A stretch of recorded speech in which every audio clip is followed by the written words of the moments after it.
सिर्फ स्पेन हटाएगा या पूरा यूरोप? पूरा यूरोप हटा रहा है, पूरा यूरोप। तो मतलब आप अगर स्पेन से भाग के जर्मनी चले गए, फ्रांस चले गए, तो वहाँ से वो नहीं होगा। बॉर्डर क्लोज होने वाली है?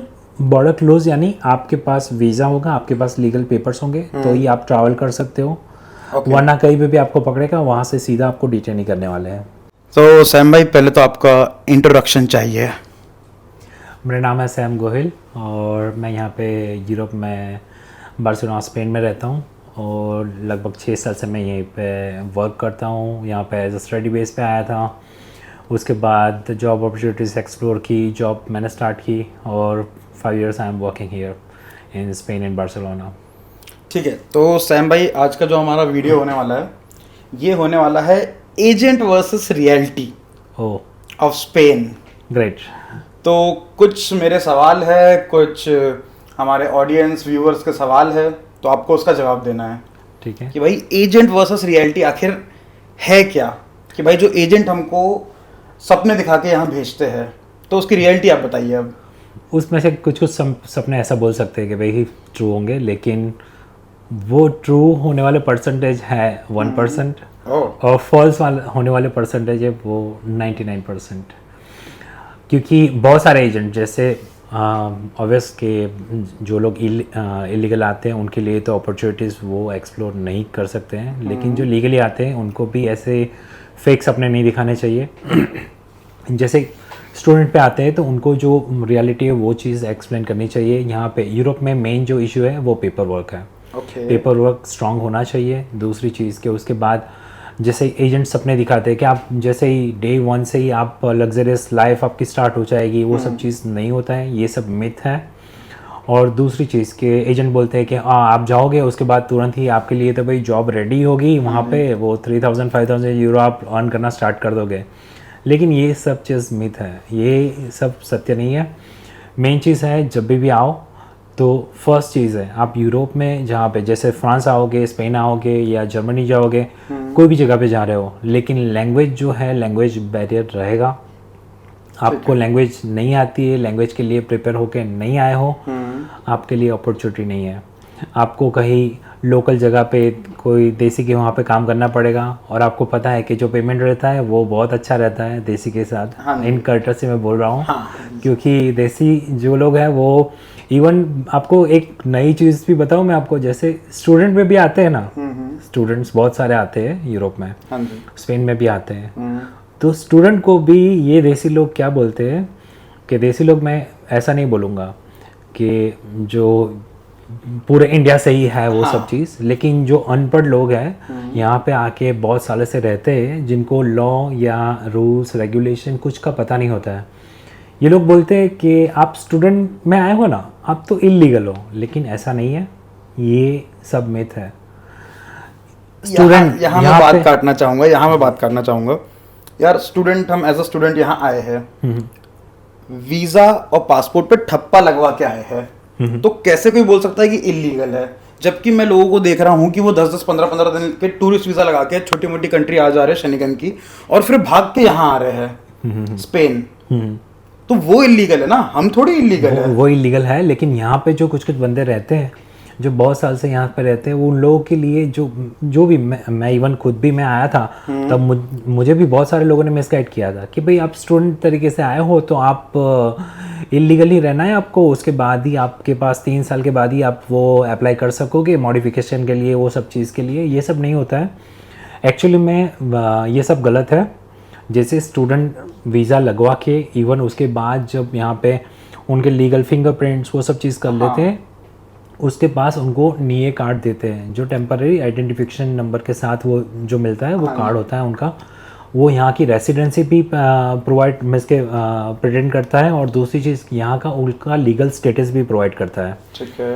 सो ये सब चीज़ नहीं है। जो भी लोग जितने भी स्टूडेंट यहाँ पे अभी ये वीडियो देख रहे हैं उनके लिए ये मैं बताना चाहूँगा कि भाई कोई भी आपको बोले कि भाई आप एज ए स्टूडेंट आए हो और इलीगल हो, तो उनको बोलना कि भाई आपकी रेसिडेंसी है वो हैंड ओवर कर दो, वापस इंडिया चले जाओ, आपको रूल्स रेगुलेशन या कोई भी चीज़ का यहाँ का नॉलेज नहीं है, तो उनको क्लियरली बता दो। दूसरी चीज़ कि हमारा जो वीडियो था वो एजेंट वर्सेस रियलिटी में था। जैसे एजेंट्स बहुत सारे बोलते हैं कि आपको वहाँ जाओगे और बहुत बड़े बड़े ड्रीम्स दिखाते हैं, आपको बोलते हैं कि भाई आपकी लग्जरियस लाइफ रहेगी, आप जैसे ही जाओगे वहाँ पे 3 to 5,000 यूरो की जॉब मिलेगी। ये सब चीज़ नहीं होगी। ये सब चीज़ हो सकती है जैसे लीगल आप आते हो, लीगली यहाँ पे आते हो, लीगली एंट्री होती है आपकी, लीगली वर्क वीज़ा के लिए आते हो, तो उसके लिए स्किल एम्प्लॉय के लिए के बेस पे आते हो, तो आपके लिए ऑलरेडी जॉब्स वहाँ पे हैं और आप वहाँ पे जॉब स्टार्ट कर सकते हो।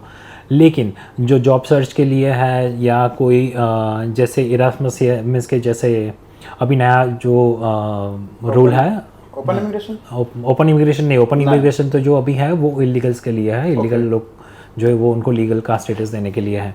लेकिन दूसरा एक है स्किल वर्क का है। मैं आपको एक वो है ना, दूसरे हम वीडियो बनाएंगे तब हम उसकी इन्फॉर्मेशन प्रोवाइड करेंगे। तो उसके बेस पे जो भी आते हैं तो लोग यहाँ पे जॉब सर्च कर सकते हैं, जॉब भी वो स्टार्ट कर सकते हैं। लेकिन मेन चीज़ क्या है कि उनको फर्स्ट प्रायोरिटी होती है वो लैंग्वेज सीखना। जैसे स्पेन में है तो उनको स्पेनिश लैंग्वेज सीखनी है, जैसे जर्मनी में है तो जर्मन लैंग्वेज सीखनी है, फ्रांस में तो फ्रांस की जो फ्रेंच लैंग्वेज है वो सीखनी पड़ेगी। उसके बाद ही वो लोकल मार्केट एक्सप्लोर कर पाएंगे जॉब के लिए, वरना तो वो पॉसिबिलिटी ही नहीं है। ठीक है, अब मेरे कुछ सवाल थे भाई।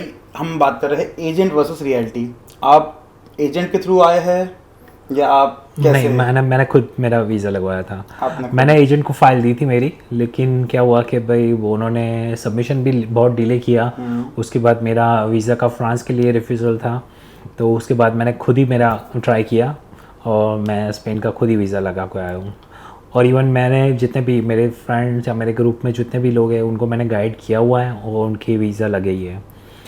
वो मैं इसके विजिटर वीज़ा नहीं है, विजिटर वीज़ा मैंने कभी ट्राई नहीं करवाया किसी को, लेकिन मेरे जितने भी फ्रेंड्स या फैमिली मेम्बर्स या मेरे रिलेटिव्स हैं उनको स्टूडेंट वीज़ा के लिए यूरोप में कहीं भी करवाना है तो फिर मैं उनको गाइड करता हूँ। 100% वीज़ा आ ही जाता है उनका।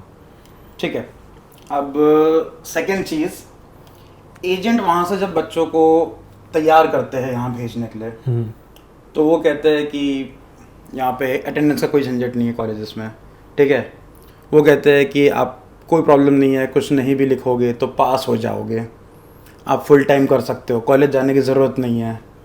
तो उस बारे में क्या कहना चाहेंगे? उस बारे में मैं यही बताना चाहूँगा कि जो फेक रजिस्टर्ड कॉलेज होगी वही ये सब चीज़ बोलेगी, या वही जो एजेंट जो भी एजेंट ये पर्टिकुलर कॉलेज में एडमिशन दिलवा रहा है या ऐसी कॉलेजेस का नाम आपको दे रहा है, तो ये सब गलत है, फेक कॉलेज ही होगी। जो एक्चुअल कॉलेज है, एक्चुअल बिजनेस स्कूल्स है, वहाँ पे आपको रेगुलर मैंडेटरी वहाँ पे जाना ही होता है। दूसरी चीज़, हाँ वो बात अलग है कि आपको इंटर्नशिप मिली हुई है तो वो आपको ऑनलाइन का ऑप्शन दे सकते हैं, लेकिन वो भी आपको इंटर्नशिप मिली हुई है यूरोप में, कहीं पे कॉन्ट्रैक्ट आपने किया हुआ है। दूसरी चीज़ वो भी है, जैसे यूरोप में कहीं पे भी कॉलेज में स्टूडेंट ने एडमिशन लिया है तो वो कॉन्ट्रैक्ट भी होता है, वो third party contract, 3 party contract होता है। उसमें एक स्टूडेंट रहता है, आपका एम्प्लॉयर होता है और दूसरी आपकी स्कूल होती है। तो ऐसे कॉन्ट्रैक्ट साइन हुआ होगा तो ही आप ऑनलाइन जा सकते हो, वरना आप ऑनलाइन नहीं जा सकते हो। तो मेन चीज़ है, वो एजेंट आपको बोलते हैं कि भाई आपको वहाँ पे अटेंडेंस मैंडेटरी नहीं है, ऐसा नहीं है, अटेंडेंस मैंडेटरी है। हाँ, और दूसरी चीज़ कि आपको असाइनमेंट्स है। हाँ, एक चीज़ है कि भाई हमारे इंडिया में कैसा है कि आपको हॉल में जाके एग्ज़ाम देना है, वो सब चीज़ है।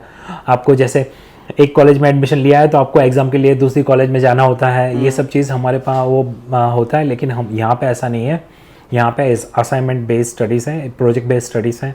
जैसे आपको असाइनमेंट है, वो बोला हुआ है प्रोफेसर ने, पर्टिकुलर टॉपिक के ऊपर रिसर्च करके लिखना है, वो लिखना ही है, वो प्रोवाइड करना ही है, ऑन टाइम प्रोवाइड करना है।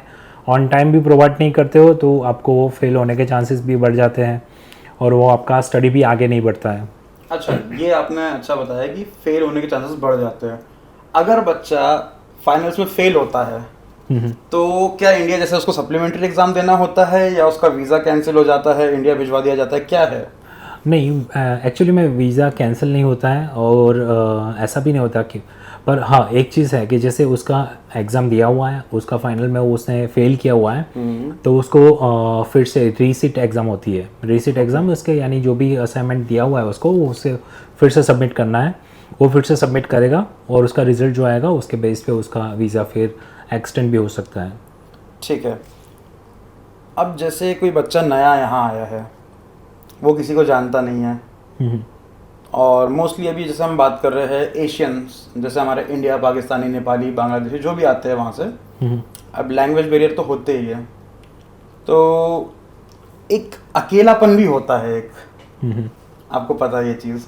तो वो उस चीज़ के बारे में आप क्या बोलना चाहोगे? क्योंकि एजेंट ये बताता है कि वहाँ पे आपको कोई प्रॉब्लम नहीं जाएगी, आपको हर चीज़ की फैसिलिटी, फर्स्ट सेकेंड डे जाओगे तो जॉब मिल जाएगी, बहुत इंडियंस है, पाकिस्तानी है, सब है, या अकेलेपन से कैसे लड़ा जाए? और वो आप नहीं, एक मिनट मैं आपको एक चीज़ बताऊं।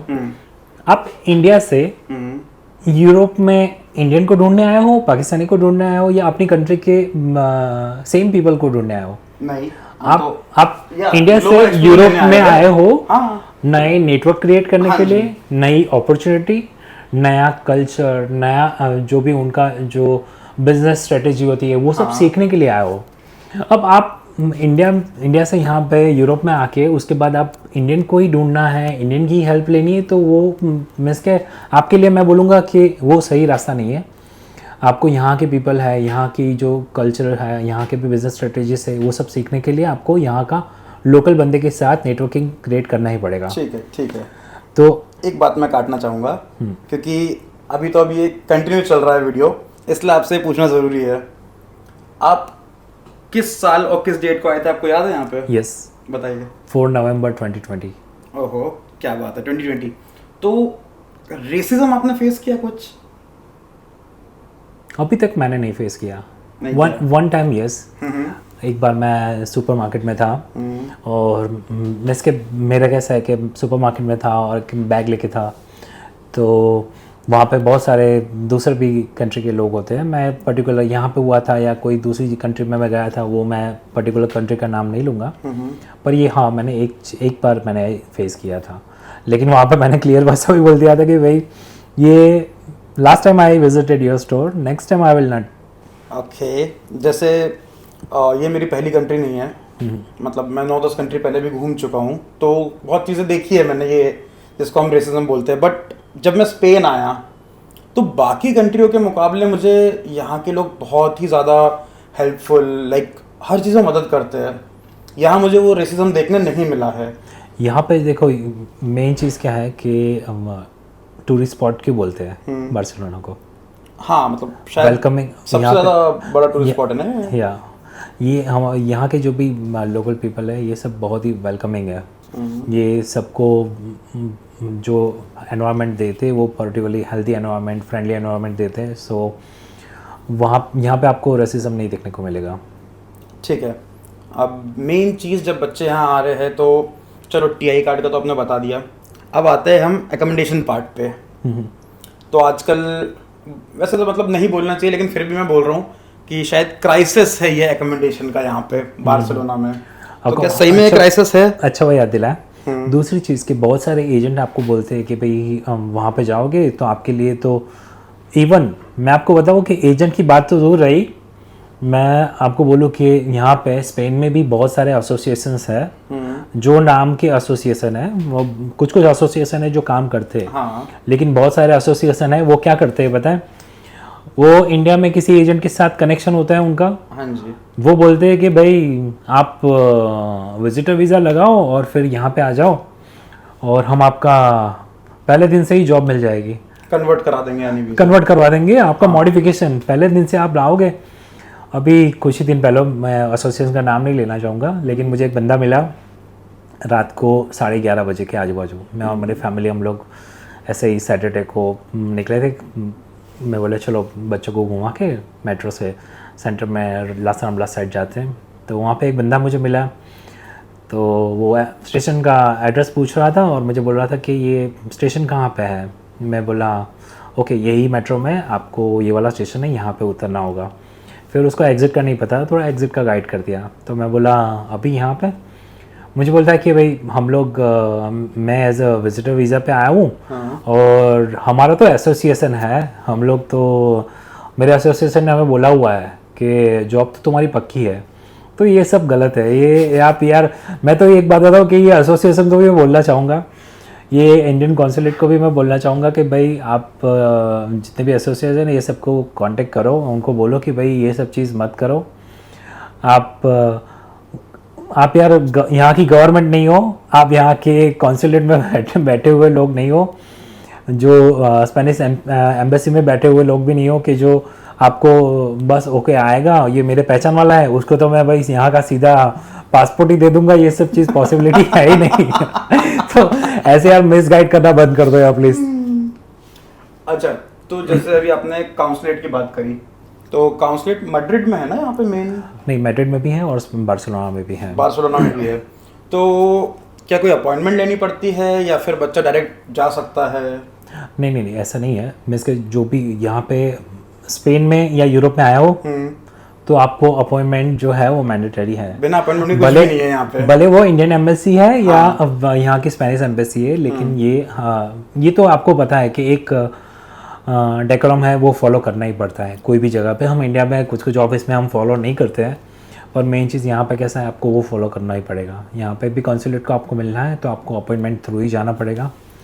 और ऐसा नहीं है लेकिन अपॉइंटमेंट मिल जाती है? हाँ, मिल जाती है। नहीं तो ऐसा तो नहीं कि बच्चा रिक्वेस्ट करता रह जाए अपॉइंटमेंट ना मिल रही हो? नहीं, कॉन्सुलेट ने अभी जो बताओ कि अभी जो ओपन इमिग्रेशन हुआ है उसमें एक्सटेंसिव बोलूँ तो बहुत अच्छा काम किया हुआ है। हाँ। क्योंकि इतने लोगों को रातों रात पीसीसी है, पासपोर्ट का है, रिन्यूअल्स का है, ये सब चीज़ यार वो स्ट्रेस जो है वो उन्होंने बहुत परफेक्टली निभाया हुआ है और बहुत अच्छी तरह से उन्होंने काम किया हुआ है। उन्होंने सबको documents easily time to time provide भी कर दिए हुए हैं।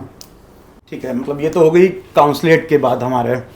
अब जैसे मैं आपसे पूछ रहा हूँ, जैसे कोई नया बच्चा आया, उसका बैग गुम गया, उसमें पासपोर्ट था, तो वो कई बार घबरा जाते हैं क्योंकि जैसे अगर मैं यूके से कंपेयर करूँ तो यूके में बहुत से इंडियन और पाकिस्तानी लोग हैं जो पुलिस में हैं, वहाँ पे पुलिस महकमे में है, लेकिन यहाँ पे आपको सारे स्पेनिश मिलेंगे। तो बच्चा वहाँ घबरा जाता है कि अब वो कंप्लेंट करे, क्या करे, एम्बेसी जाए, क्या करा जाए? नहीं, इसमें कैसा है कि आप जैसे ही पासपोर्ट आपका गुम हो जाता है आपको लिटरली तुरंत ही आपको पुलिस स्टेशन चले जाना है, कंप्लेंट तो फाइल कर ही देनी है। ओके।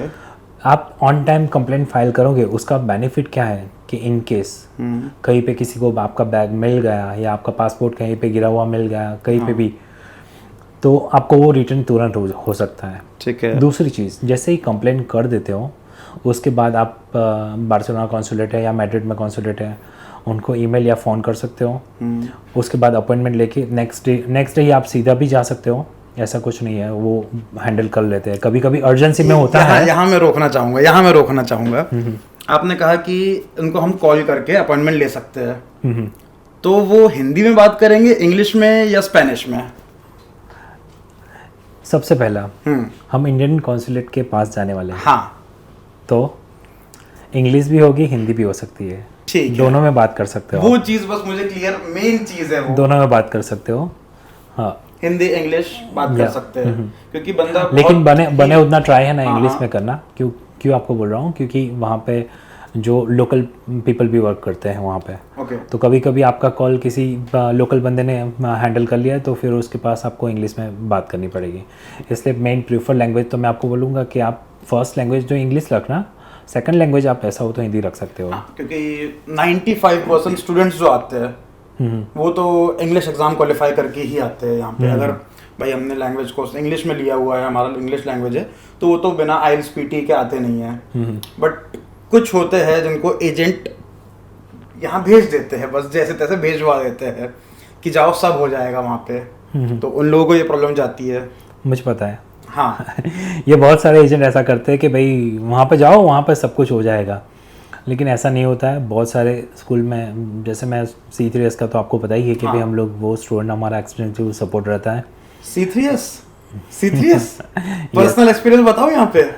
C3S का पर्सनल एक्सपीरियंस बताता हूँ। मेरे एजेंट ने मुझे बोला था, जो अब मैं बेचारे को एजेंट तो नहीं बोलना चाहूँगा, कंसल्टेंट, एक अच्छा वर्ड यूज कर लेते हैं हम, कंसल्टेंट। अटेंडेंस में कोई प्रॉब्लम नहीं जाएगी। ठीक है, आपका एग्जाम्स बहुत क्लियर हो जाएंगे क्योंकि वहाँ पे असाइनमेंट बेस्ड है। ये 2 बात मुझे बोली थी उनने। और बोले पेपर की क्या बात है यार, बोले आप स्पेन जा रहे हो, सबसे इजी कंट्री है। मैं लिटरली बता रहा हूँ, मैं फर्स्ट डे जब यहाँ आया था, अगर मुझे आप कॉलेज में नहीं मिलते मैं उस दिन पागल हो जाता। नहीं ऐसा नहीं है। हम लोग, मैं इसके मेन चीज़ वहाँ पे एजेंट ने गलती की हुई है। हाँ। ऐसा नहीं है कि भाई अटेंडेंस में लाइटली हो जाएगा, हाँ। आपको नहीं जाओगे तो भी चलेगा। C3S में हम वो कंसिडर नहीं करते हैं। यहाँ आने के बाद यहाँ पता पे लगा ना कि हमारे C3S वहाँ पे तो strict हमारे है। वहाँ पे तो मैं आपको बताऊँ कि जैसे आपने 3 अटेंडेंस मिस कर दी हुई है और उसके बाद आपने जैसे उस 3 बार आप आए नहीं हो, हाँ। आपके पास राइट प्रूफ भी नहीं है, जस्टिफिकेशन भी नहीं है, हाँ। तो फिर आप गए, आपका वो सस्पेंशन तुरंत ही आ जाता है, फिर आपको रीसीट ही करना पड़ेगा, फिर से वो कोर्स करना पड़ेगा। तो हमारे वहाँ तो स्ट्रिक्ट पॉलिसी है। तो मुझे यहाँ लेकिन पहुंचने के एजेंट बाद जो है- मालूम चला कि एजेंट CPS जो है वो strict बहुत है। मिसगाइड करते हैं। वो ये भाई अटेंडेंस में चलेगा, दूसरी चीज़ के पेपर्स भी आपको, जब आप स्टेप बाय स्टेप प्रोसेस करोगे, जैसे इम्पाद्रोन आपने पहले किया हुआ है, हाँ। सिटी इम्पाद्रोन यानी सिटी हॉल रजिस्ट्रेशन होता है, हाँ। वो करोगे। उसके बाद आपको जैसे टैक्स का फॉर्म फिलअप करना होता है, टैक्स पे करो 15-16 यूरो का कुछ। उसके बाद फिंगरप्रिंट के लिए जाओ, ये सब तासा कुछ बोलते हैं ना हाँ, उसको? तासा बोलते हैं। तासा, टैक्स को शायद तासा बोलते हैं आई थिंक। और उसकी रिसिप्ट है ये। उसके बाद आपको फिंगरप्रिंट का अपॉइंटमेंट लेना है। फिंगरप्रिंट में आपके जो भी डॉक्यूमेंट्स है, पासपोर्ट, वीज़ा, ये सब चीज़ लेके जाओगे वहाँ पे, फिंगरप्रिंट की प्रोसेस फिनिश करो। सबके बाद आपको 30 to 40 डेज के आजू बाजू आप कार्ड कलेक्ट कर सकते हो। हाँ, बट जब टीआई के लिए हम और जाते ये हैं कार्ड TI कलेक्ट सकते हो, एक मिनट मैं आपको रोकना चाहूँगा हाँ, इसमें, हाँ, हाँ, ना, ना। क्योंकि कार्ड कलेक्ट कर सकते हो ये सब प्रोसेस के बाद, वो जो लीगली वीज़ा लगवा के आए हुए हैं, हाँ। जो लीगली उनके पास राइट टू है कि भाई वो 2 साल का वीज़ा के लिए अप्लाई किया हुआ है, या 4 साल के लिए अप्लाई किया हुआ है, या स्किल डेवलपमेंट वीज़ा के लिए आए हुए हैं, या स्टूडेंट वीज़ा के लिए आए, उन लोगों के लिए। ये इलीगल जो लोग हैं उनके लिए नहीं है, ये सब जो है वो लीगल लोगों के लिए। इलीगल लोग जो है वो उनके लिए, अभी तो इन्होंने ओपन इमिग्रेशन किया, हाँ। लेकिन अब नेक्स्ट नहीं होने वाला है। तो कोई भी एजेंट आपको बोलेगा कि भाई वहाँ पे चले जाओ, 2 साल के बाद आपको पेपर मिल जाएंगे, तो अभी यूरोप ने पूरा स्ट्रिक्ट कर दिया हुआ है। अभी उन लोगों ने डिटेन करना स्टार्ट कर दिया हुआ है। तो आप लोगों को जो भी एजेंट गाइड कर रहा है कि भाई ओके वहाँ पे चले जाओ, पेपर हो जाएंगे, वहाँ पे चले जाओ आपके लिए, तो वहाँ पे जॉब अपॉर्चुनिटी होगी, नेक्स्ट डे से अपॉर्चुनिटी मिल जाएगी, तो ये नहीं होने वाला है। क्या ये सच है जो उड़ती उड़ती सबके कान तक पहुंच रही है कि ईयू ने कोई बिल पास किया है और अब वो डिटेंशन चालू कर रहे हैं, यहाँ से डिटेंशन सेंटर में रख भी नहीं रहे हैं? वो दूसरी कंट्री में, थर्ड कंट्री में रख रहे हैं। थर्ड कंट्री जिसमें एक इजिप्ट है, मोरक्को है, इंडिया पाकिस्तान ऐसे नाम है। और इंडिया पाकिस्तान को तो वैसे भी सेफ कंट्री घोषित कर दिया गया है ईयू से, शायद बिल में कुछ पास हुआ है अभी।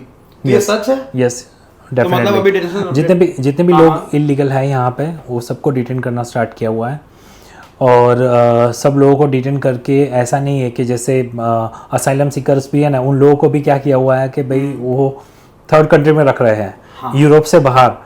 वो कहीं पे बेस बनाया हुआ है, वहाँ पे रखेंगे, फिर उनका एक के बाद 1 by 1 स्टेटस, ये सब चीज़ पेपर से डॉक्यूमेंटेशन सब चेक करेंगे, उसके बाद ही उनको असाइलम देंगे। असाइलम भी नहीं मिलने वाला है। ये मैंने सुना था अभी कि मोरक्को और इजिप्ट का बहुत नाम आ रहा था कि शायद इन 2 कंट्रीज में बनाया हुआ है इनने, और वहां भेजेंगे सबको डिटेंशन के लिए। यस वहां जाओ, वहां रहो, कुछ 8-10 महीने रखते हैं डिटेंशन में। हाँ, 8-10 महीने नहीं, हाँ, जब तक केस सॉल्व नहीं होगा तब तक। अगर मान लो सालों लग गए। ये डिटेंशन आप वर्ड यूज कर रहे हो ना, हम्म, वो डिटेन इलीगल नहीं, वो असाइलम सीकर्स के लिए है। ओके। जो इलीगल आए हुए हैं, उन्होंने असाइलम के लिए अप्लाई भी नहीं किया हुआ है, तो वो लोग को तो डिटेन करके उनकी रिस्पेक्टिव कंट्री में बेचेंगे। अच्छा, सीधा वापस। हाँ, सीधा तो वापस। इंडिया का तो इंडिया जाए, तो पाकिस्तान का पाकिस्तान, हाँ, नेपाल। हाँ, तो सही में अभी स्ट्रिक्ट हो गया है, चेकिंग स्टार्ट हो गई है, 100%। यस इलीगल लोगों को हटा रहे हैं। यस। ऐसा मत बोलो प्रभु, कसम से मैं खुश हो जाऊंगा। क्यों? भाई जब से ये इलीगल लोग यहाँ पे आए हैं ना, स्टूडेंट्स को प्रॉब्लम हुई है सबसे ज्यादा। वो तो है ही, वो मुझे पता है, क्योंकि एक स्टूडेंट यहाँ पर इतना वर्क कर रहा है, और आप स्टूडेंट अभी बने हो। हाँ, मैं स्टूडेंट पहले था, तब भी मुझे वो दिक्कत हुई थी। तो उस समय तो इजी रहा होगा ना। इलीगल आते हैं और हमें भी इलीगल बना देते हैं। इलीगल कैसे बनाते हैं जो आपको जाओ, जैसे उनको कुछ पता ही नहीं है, वो इलीगल आए हुए हैं, 1 साल रहे, तो उनको कैसा है कि वो स्टूडेंट में आया हुआ है, ओके स्टूडेंट में आया हुआ है, तू भी इलीगल है क्योंकि तेरे पास तो पेपर नहीं है, तू डॉक्यूमेंट पे काम नहीं कर सकता है। लेकिन ऐसा नहीं है। ये जैसे स्पेन में मैं आपको बताऊँ कि 30 आवर्स अ वीक की परमिट है। हाँ, तो वो बहुत इजी है। जितने भी स्टूडेंट्स यहाँ पे स्पेन में आना चाहते हैं उनके लिए तो बहुत अच्छी अपॉर्चुनिटी है कि 30 hours means almost full time work हो गया। फुल टाइम वर्क जो 40 आवर्स का होता है, वो वहाँ पे 30 आवर्स काम कर रहे हैं। 30 इयर्स का पेमेंट भी अच्छा मिलेगा उनको। यूके में 20 आवर्स कुछ है। हाँ, यूके नहीं, अब दूसरी सब कंट्री में 20 आवर्स है, सिवाय स्पेन को छोड़ के। स्पेन ने स्पेशली स्टूडेंट को अट्रैक्ट करने के लिए, इवन स्टूडेंट को अपॉर्चुनिटीज़ प्रोवाइड करने के लिए उन्होंने 30 आवर्स अ वीक कर दिया हुआ है। ओके। और दूसरी चीज़, जैसे 30 आवर्स अ वीक किया हुआ है ना, ये बेनिफिट स्टूडेंट के लिए क्या है, जैसे लेवल 4 के लिए, जैसे बेसिक कोर्स के लिए भी स्टूडेंट ने अप्लाई किया हुआ है, वो यहाँ पे आके उसके बाद 30 आवर्स वीक का कॉन्ट्रैक्ट है, किसी कंपनी के साथ काम ऑलरेडी कर रहा है, तो मॉडिफिकेशन के लिए जा सकता है। वो यहाँ का रेसिडेंट भी बन सकता है। ये तो मुझे पता ही नहीं था। यस। मास्टर्स वालों का क्या है फिर? मास्टर वालों के लिए भी है। यस, आप जैसे काम स्टार्ट कर दोगे, आप मास्टर कोर्स के लिए अप्लाई किया हुआ है, आपका कोर्स चल रहा है और आपने जैसे 1-2 महीने स्पेनिश का लैंग्वेज सीखा, वो सब चीज़ किया, उसके बाद जॉब अपॉर्चुनिटीज आपने एक्सप्लोर की, जॉब मिल गई आपको और जॉब स्टार्ट कर दी, आपने 6 to 8 मंथ का आपका कॉन्ट्रैक्ट चला हुआ है। जैसे आपका कोर्स ख़त्म होने की तैयारी है, उसी कॉन्ट्रैक्ट के बेस पे आप मॉडिफिकेशन अप्लाई कर दो, आपका वीज़ा मॉडिफिकेशन होके आपका वर्क परमिट आ जाएगा। ठीक है। आपने बताया आप 2020 में यहाँ आए थे। यस। तो अभी मोटा मोटा 6 साल आपको हो रहा है, 5.5-6 साल। यस। 2020 से लेके 2026 क्या फ़र्क आया है स्पेन में, खासकर बार्सिलोना? बहुत सारे। कुछ बताओ। एक चीज़ जो फ़र्क आई हुई है, वो इलीगल इमिग्रेंट्स को हटाने वाला जो अभी लॉ पास किया हुआ है, ओपन इमिग्रेशन, वो ओपन इमिग्रेशन उनको एक बार क्लियर करना है। पहले ज़्यादा थे या अभी ज़्यादा है? अभी ज़्यादा है। उस समय कम थे? उस टाइम कम थे। ठीक है, तो अभी बढ़ गए हैं, तो अब उसको हटा रहे हैं। अभी वो हटा रहा है वो सब चीज़। तो सिर्फ स्पेन हटाएगा या पूरा यूरोप? पूरा यूरोप हटा रहा है, पूरा यूरोप। तो मतलब आप अगर स्पेन से भाग के जर्मनी चले गए, फ्रांस चले गए, तो वहाँ से वो नहीं होगा। बॉर्डर क्लोज होने वाली है? बॉर्डर क्लोज यानी आपके पास वीज़ा होगा, आपके पास लीगल पेपर्स होंगे, तो ही आप ट्रैवल कर सकते हो। वरना कहीं पे भी आपको पकड़ेगा, वहाँ से सीधा आपको डिटेन ही करने वाले हैं। दूसरी चीज़ कि आपने बोला कि भाई 2020 से लेके 2026 तक क्या फ़र्क आया हुआ है। हाँ। तो जब मैं आया तब ऐसा था 3 साल आपको यहाँ पे रहना है, स्टडी करना है, उसके बाद ही आप मॉडिफिकेशन कर सकते हो। ओके। लेकिन वो ख़त्म करके इन्होंने अभी लेवल 4 के बाद, बेसिक कोर्स के बाद भी, आप जैसे बेसिक आपने बिजनेस मैनेजमेंट का या लेवल 4 डिप्लोमा का कोर्स किया हुआ है, उसके बाद भी आपको मॉडिफिकेशन दे रहे हैं। दूसरी चीज़, पहले वर्क परमिट जो थी वो 20 आवर्स ऑफ वीक की थी, जो आपका लीगल था वो उनको भी गवर्नमेंट ने चेंज करके अभी 30 आवर्स ऑफ वीक का कर दिया हुआ है।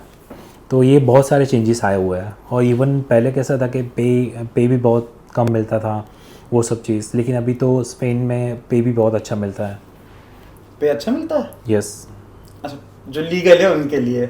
यस, लीगल है उनके लिए। क्योंकि मैं बहुत लोगों को देख रहा हूँ 600-500 यूरो में 12-12, 14-14 घंटे काम कर रहे हैं यहाँ पे। भाई वो टेंशन नहीं, वो टेंशन मत लो। अभी जितने भी बंदे बेचारे, मैं ऐसा बोलूँगा कि जो इन लोगों ने ओपन इमिग्रेशन में अप्लाई कर दिया है, उनका पास हो गया है, तो कोई दिक्कत नहीं है। और मेन चीज़, जितने भी जो लोग हैं जो ये इलीगल एक्टिविटीज़ करते हैं, इलीगल एक्टिविटीज़ यानी किसी बंदे को रख के 14-14, 15-15 घंटे काम करवाते हैं, 500-600 यूरो सैलरी दे रहे हैं, तो आज नहीं तो कल गवर्नमेंट के हाथ में आने ही वाले हैं। और उनको जो फ़ाइन लगेगा ना, वो जो अभी बिज़नेस चला रहे हैं, भले ही 50 शॉप या 100 शॉप लेके बैठे हुए होंगे, लेकिन जिस दिन गवर्नमेंट का हाथ घूमा, वो सब बिज़नेस बंद करके वापस उनकी कंट्री वापस जाना पड़ेगा। क्यों? मतलब वो तो फाइन भर देंगे ना उसका? फाइन नहीं आएगा। ये फाइन तो आप बोल रहे हो कि फाइन आएगा, लेकिन फाइन अभी तक है ना, कैसा था कि भाई तो 1000 यूरो, 15 में से 10,000 यूरो के आजू बाजू आता था। हाँ, 10-15 हज़ार का फाइन। लेकिन अभी तो कंपनी भी बैन करना स्टार्ट कर दिया है। कंपनी भी बैन कर देते हैं, कंपनी क्लोज करवा देते हैं, क्योंकि अब जैसे बहुत सारे लोग इलीगल वहाँ पे, एक ही इम्प्रेसा में बहुत सारे इलीगल बंदे हैं, तो वो इम्प्रेसा के ऊपर वो लोग वॉच करेंगे और इम्प्रेसा बंद करने के लिए बोल देंगे। क्योंकि और दूसरी चीज़, इम्प्रेसा बंद नहीं होगा, उसके ऊपर मुल्ता भी बहुत सारा लगता है यार। बट फाइन लगता है बहुत अच्छा खासा। ये चीज़, अब वो वीडियो चल रहा है और मैं आपको ये चीज़ क्लियर बता रहा हूँ वीडियो में। मैं कोलबियां गया हुआ था घूमने, तो वहाँ पे जो रिया ब्लांका वाली लाइन है, वहाँ मैंने देखा लाइन से 3-4 शॉप्स है। वहाँ पे जो ओनर है उसने पासपोर्ट के लिए अप्लाई किया हुआ है, क्योंकि वो बहुत पहले से यहाँ आ चुके हैं, अपना बिजनेस डाल चुके हैं, वो स्पेनिश पासपोर्ट के लिए अप्लाई करे हुए हैं। और उनकी हर शॉप पे सिर्फ इलीगल बंदे काम कर रहे हैं। फिर कोई दिक्कत नहीं है। क्यों पता है? पासपोर्ट मिल जाएगा उनको, वो जो भी लीगल उनका जो भी डॉक्यूमेंटेशन या पास हिस्ट्री होगी उसके बेस के ऊपर उनको पासपोर्ट तो मिल जाएगा। हाँ। लेकिन आपने एक चीज़ नोट की, पहले इलीगल बंदे जो थे, हाँ। अभी यूरोप में कोई भी कंट्री में इलीगल बंदे सबको डिटेन करना स्टार्ट कर दिया हुआ है। नहीं हुआ है अभी, हो गया, नहीं हुआ नहीं, हो गया है। दूसरी चीज़ कि अभी ये लोग धीरे धीरे, अभी जो ओपन इमिग्रेशन क्यों किया, ये स्ट्रेटजी क्या थी कि जो भी इलीगल बंदे हैं ना, उनका एक समझो कि उनका प्रूफ ऑफ रेसिडेंस, उनका प्रूफ ऑफ कहाँ पे रहते हैं, क्या कर रहे हैं, वो सब चीज़ उनके पास अभी आ गई है। ये डेटा कलेक्ट कर रहे थे इन लोग? ये डेटा कलेक्शन ही है, एक तरीके से हम बोले तो डेटा कलेक्शन ही है। अब जितने भी बंदे इलीगल है और जिसके पास वीज़ा आ गया हुआ है हाँ। ओपन इमिग्रेशन में, हाँ। उनके लिए तो भाई ग्रेट, चांदी है। पर जिनका नहीं आया हुआ है वो लोग को संभाल के रहना है, वो लोग को वापस ही जाना है, आज नहीं तो कल। अभी इन लोगों ने अभी तक कैसा था कि वो लोग अचानक से रेड नहीं पाड़ते, मीन्स के अचानक से नहीं जाते थे वो सब चीज़। लेकिन अभी तो कोई भी शॉप है, कोई भी रेस्टोरेंट है, अचानक से चले जाते हैं और उनको वो सब चीज़ जैसे बोल देते हैं कि भाई ये सब चीज़ जो इलीगल एक्टिविटीज़ बंद करो, वन चांस, नेक्स्ट टाइम आके क्लोज करते हैं। सीधा क्लोज ही कर देते हैं। अभी तक तो वो चल रहा था कि भाई इलीगल एक्टिविटीज़ वो सब कर सकते हैं, लेकिन अभी वो बंद होने वाला है। हाँ, तो सैम भाई वैसे आज के हमारे काफ़ी टॉपिक क्लियर हो गए हैं, एजेंट वर्सेस रियलिटी के भी, और अभी आपको भी टाइम हो रहा है, मुझे भी जाना है क्योंकि भाई घर तो जाना है सबको। टाइम हो गया भाई, शाम हो गई है, तो आज का वीडियो हम यहीं ख़त्म करते हैं, लेकिन हम ट्राई करेंगे कि हर हफ्ते ऐसे एक वीडियो डालें। ठीक है, मैं सिर्फ यही बोलना चाहूँगा कि Europe is not a scam. Europe एक स्कैम नहीं है, but you know success you will not get easily, you have to try hard and then after you will reach your destination sure. तो इसको मैं क्या चाहूँगा, मतलब आप मुझे मोटिवेट कर रहे हैं, डरा रहे हैं? दोनों चीज़। चलो ठीक है, इस बारे में हम नेक्स्ट वीडियो में बात करते हैं और ट्राई करेंगे all the steps you know carefully. जो ये अब आपने जो अपडेट्स दिए ना, वो तो मेरा माइंड अभी खोल दिए काफ़ी। तो हम ट्राई करेंगे कि हर हफ्ते एक वीडियो ऐसा कुछ डालें, और ताकि अपडेट्स मिलते रहे सबको। तो आज के लिए इतना ही, बाय बाय।